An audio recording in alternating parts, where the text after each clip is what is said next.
વહાલા દોસ્તો, વિડીયોને અંત સુધી જરૂર જોજો, જોઈને તમારા પણ રૂવાડા ઊભા થઈ જશે। વિદેશથી પાછી આવતી પુત્રીએ તેના વૃદ્ધ માતા પિતાને રસ્તાના કિનારે ભીખ માંગતા જોયા ત્યારે તે ચોંકી ઉઠી હતી। વૃદ્ધ માતા પિતાની કરુણ વાર્તા। નમસ્કાર મિત્રો, સ્વાગત છે મિત્રો। વાર્તા શરૂ કરતા પહેલા મારી ચેનલને સબસ્ક્રાઇબ જરૂરથી કરી લેજો। આજની વાર્તા ખૂબ જ દુઃખદ અને માહિતીપ્રદ છે। તો ચાલો મિત્રો, વાર્તા શરૂ કરીએ। પ્રિયાને આજે 2 વર્ષ થઈ ગયા। તેના માતા પિતાને મળ્યા ને તે તેના પતિ સાથે ભારતથી દૂર વિદેશમાં રહે છે। તેના પિતાનો આજે જન્મદિવસ છે અને તે તેના પિતાને મળવા ખૂબ જ ખુશ હતી।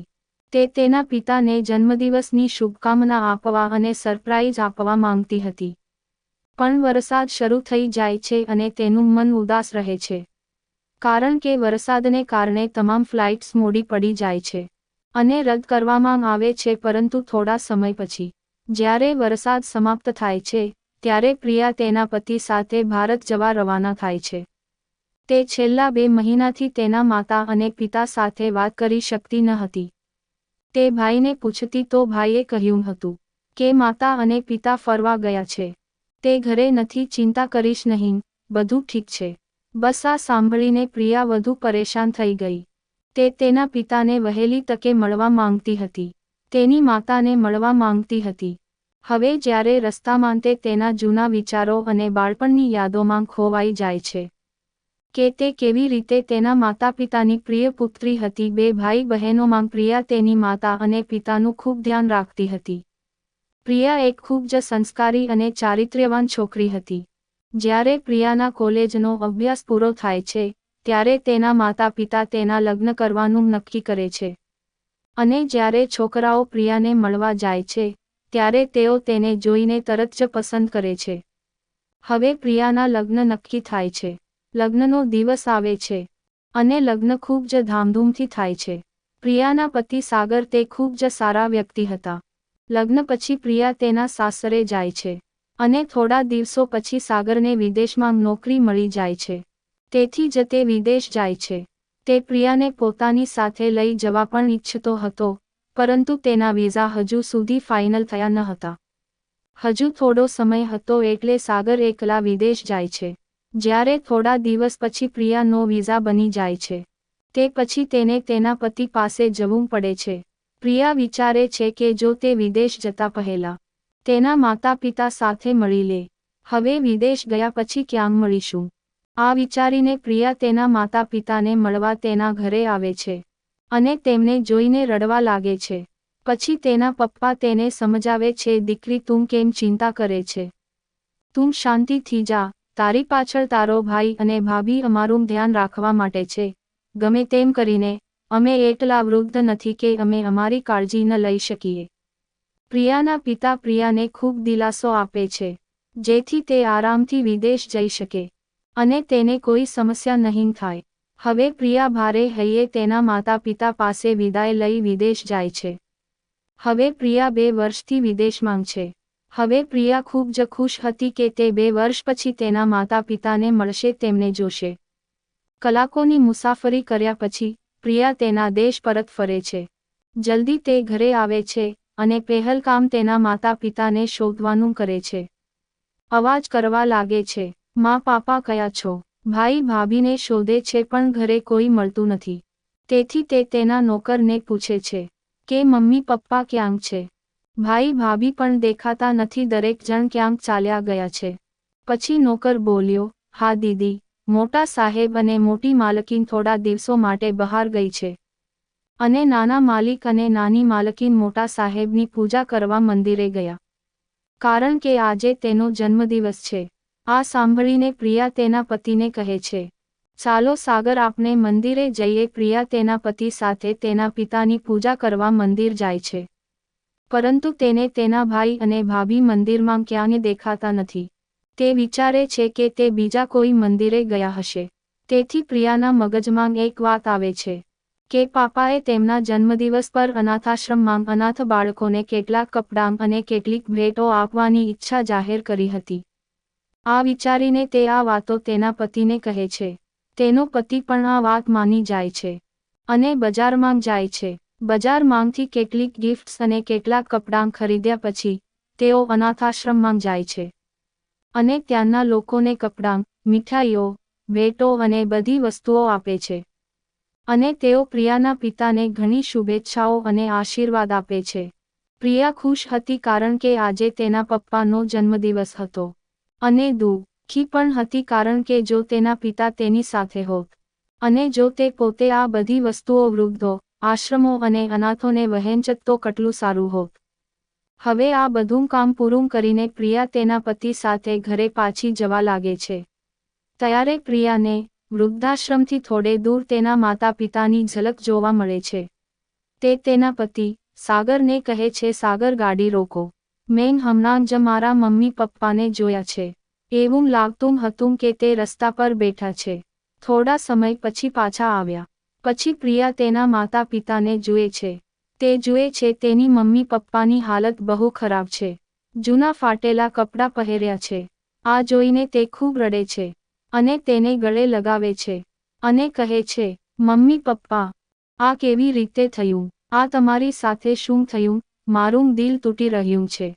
મને કહો. તે દીકરી તેના પિતાને જોઈને જોર-જોરથી રડવા લાગે છે. તેનું હૃદય ચીસો પાડવા લાગે છે. તેની આંખોમાંથી આંસુના પૂર વહેવા લાગે છે. તેની દીકરીને તેની સામે જોઈ બંને માતા પિતા તેમના પુત્રી ગળે લગાવીને રડવા લાગે છે. પ્રિયાએ મમ્મીને પૂછ્યું, તમારી આ સ્થિતિ કેવી રીતે થઈ? ત્યારે તેની માતા કહે, તમે લોકો અહીં કેવી રીતે આવ્યા? તને શું કહું દીકરા, તારા લગ્ન થયા પછી તારા પિતા પણ નિવૃત્ત થઈ ગયા. તેઓ નિવૃત્ત થઈને ઘરે બેઠા હતા. તારી ભાભી અમને ખરાબ વાતો કરવા લાગી. તે અમારી સાથે દુર્વ્યવહાર કરવા લાગી અને તમારો ભાઈ પણ ધીમે ધીમે તેની પત્નીની સાંભળવા લાગ્યો અને તેને પણ અમને દરરોજ ટોણા માર્યા.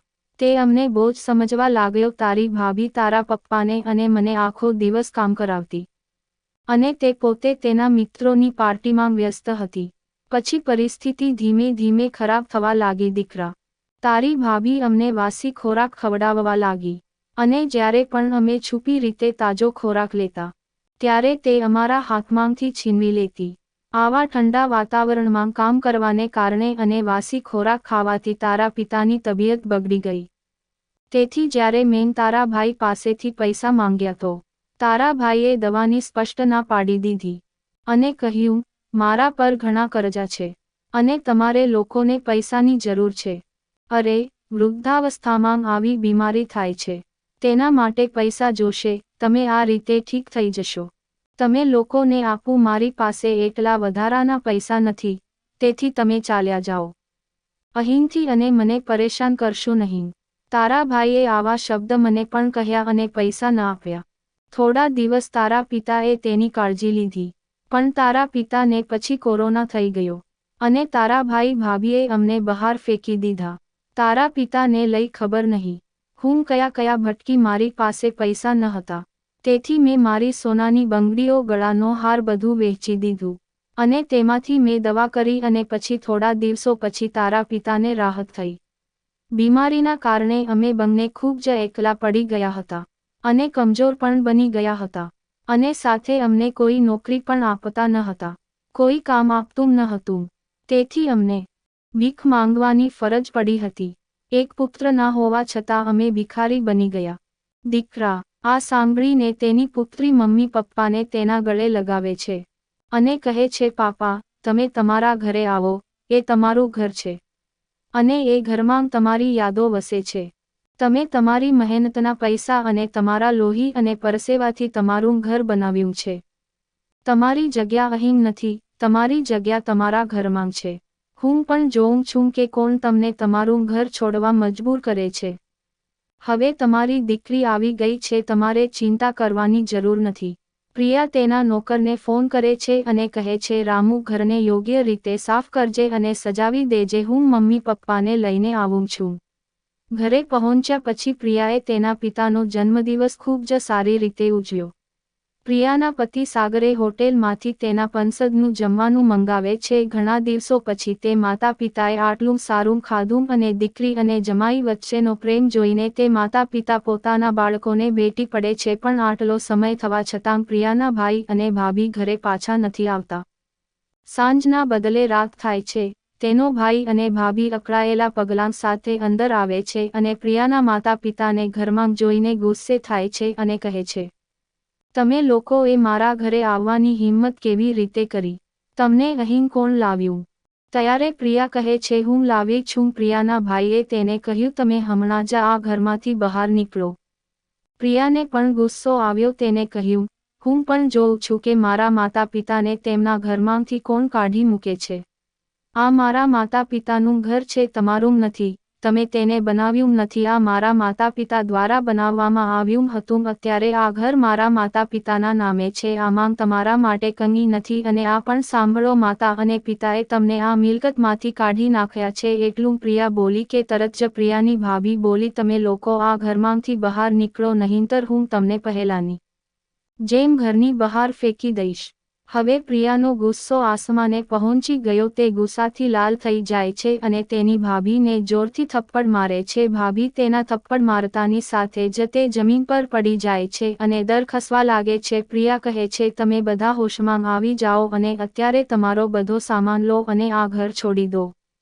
આ ઘરમાં તમારા લોકોનો કોઈ અધિકાર નથી. ત્યારે પ્રિયાના પિતાએ કહ્યું, દીકરા, મેં તને મારી મિલકતમાંથી કાઢી મૂક્યો છે અને તેથી તમે હવે મારી સાથે આ ઘરમાં રહેશો નહીં. આ વાત સાંભળીને પ્રિયાના ભાઈ રવિએ પિતાના પગે પડી કહ્યું કે પાપા, મારાથી ભૂલ થઈ. મને ઘરની બહાર ન કાઢો, મને મિલકતમાંથી કાઢી મૂકશો નહીં. પણ હવે એ બાપનું મન પોતાના સંતાન માથેથી ઉઠી ચૂક્યું હતું કે તેની વહુ અને પુત્ર તેની સાથે કેવી રીતે વર્તન કરે છે. હવે તે પિતાએ પણ તેના બાળકને નકારી કાઢ્યું અને કહ્યું કે હું સમજીશ કે મારે દીકરો નથી, પણ મારે એક જ દીકરી છે. પ્રિયા તેના પતિને કહીને તેના ભાઈ અને ભાભીને ઘરની બહાર ફેંકી દે છે અને આ રીતે પ્રિયાના ભાઈ અને ભાભીને તેમના કર્મોનું ફળ મળ્યું. જેવું કર્યું સામે તેવું જ મળ્યું. થોડા દિવસો માટે પ્રિયા તેના માતા પિતા સાથે રહે છે અને જતા પહેલા તે તેના મમ્મી પપ્પા સાથે વાત કરે છે અને કહે છે, તમે પણ અમારી સાથે આવો. પછી પ્રિયાના પપ્પાએ કહ્યું, દીકરા, આ મારું ઘર છે.